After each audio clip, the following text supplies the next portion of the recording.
নমস্কার বন্ধুরা, এসটি কিচেনে আপনাদের সকলকে স্বাগত জানাই। আশা করি আপনারা নিশ্চয়ই খুবই ভালো আছেন। আজকে আপনাদের সঙ্গে আমি একটি পৌষ মাসের নতুন একটি পিঠের রেসিপি নিয়ে হাজির হয়েছি। আজকের পিঠের রেসিপিটির নাম হলো তেলের পিঠে। আশা করি আপনাদের নিশ্চয়ই খুবই ভালো লাগবে এই তেলের পিঠের রেসিপিটি দেখতে। যদি ভালো লেগে থাকে তাহলে লাইক কমেন্ট শেয়ার করতে একদম ভুলবেন না। আর আপনি যদি আমার চ্যানেল নতুন হয়ে থাকেন তাহলে চ্যানেলটিকে অবশ্যই সাবস্ক্রাইব করে নেবেন আর পাশে থাকা বেল আইকনটিকে অল করে নেবেন। তো চলুন বেশি দেরি না করে ঝটপট করে দেখে নেওয়া যাক আজকের তেলের পিঠের রেসিপিটি। পৌষ মাসে তেলের পিঠে তৈরি করার জন্য এখানে আমি 200 গ্রাম মতন আতপ চাল নিয়ে নিয়েছি। আতপ চালটাকে আমি সারা রাত্রি জলে ভিজিয়ে রেখেছিলাম। এবার আমি জল দিয়ে আতপ চালটাকে পরিষ্কারভাবে ধুয়ে নেব।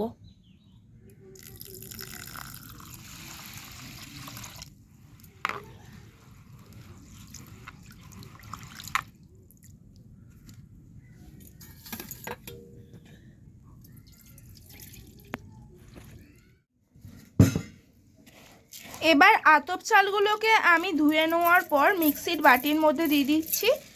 সব আতপ চালগুলো আমি মিক্সির বাটির মধ্যে নিয়ে নিয়েছি। এবার আমি মিক্সিতে আতপ চালগুলোকে বেটে নেব।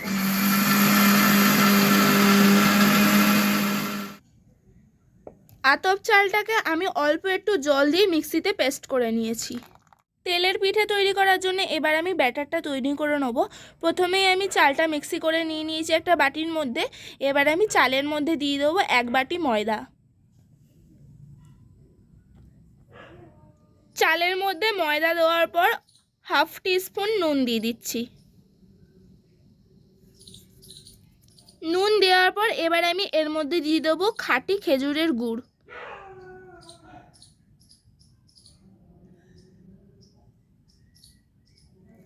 ব্যাটারের মধ্যে আমি আর আলাদা করে কোনো মিষ্টি অ্যাড করব না, যেহেতু আমি খেজুর গুড় দিয়েছি। খেজুর গুড় এমনিতেই মিষ্টি হয়। তোমরা যদি মিষ্টি খেতে চাও তাহলে এর মধ্যে মিষ্টি অ্যাড করতেও পারো, আমি আর অ্যাড করব না। এবার আমি ব্যাটারের মধ্যে লাস্ট দিয়ে দেবো মৌরি। এবার আমি সব জিনিসটাকে একসাথে মিক্স করে নেব।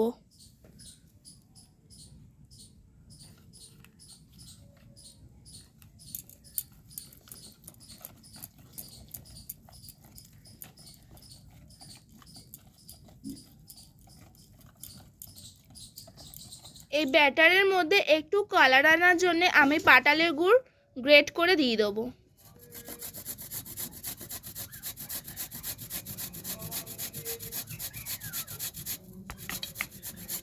পাটালি গুড়টা ব্যাটারের মধ্যে গ্রেট করে দেওয়ার পর এবার আমি একসাথে মিক্স করে নেবো ব্যাটারটাকে।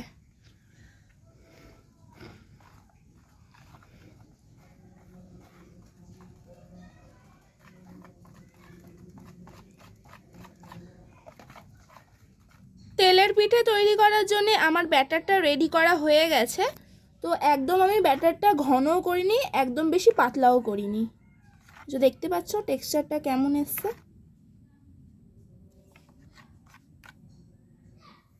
ব্যাটারটা গলতে গলতে এদিকে আমি গ্যাসে কড়াই বসিয়ে নিয়েছি। কড়াইটা গরম হয়ে গেছে। কড়াইয়ের মধ্যে আমি পরিমাণ মতন সাদা তেল দিয়ে দিচ্ছি।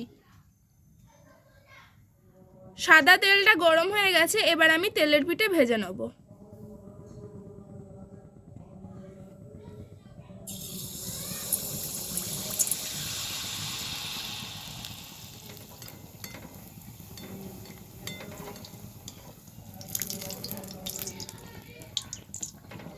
তেলের পিঠেটা আমার লাল লাল করে ভাজা হয়ে গেছে। এবার আমি তেল থেকে তেলের পিঠেটাকে তুলে নেব।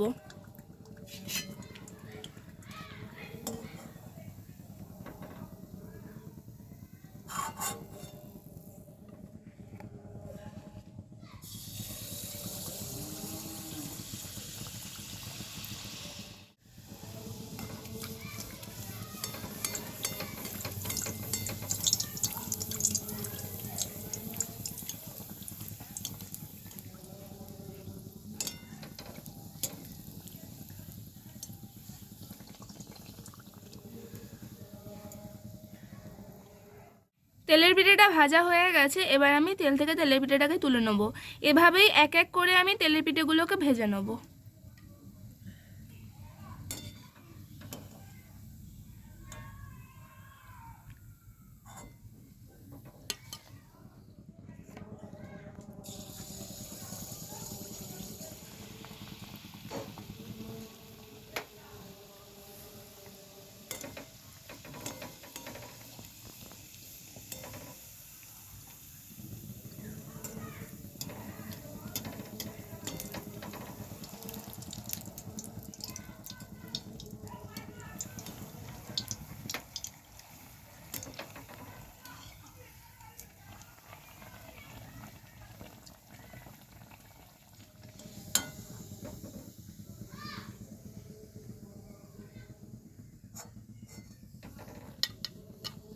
আমার সব তেলের পিঠেগুলো ভাজা কমপ্লিট হয়ে গেছে। কতটা সুন্দর ফুলেছে তোমরা দেখতেই পাচ্ছ।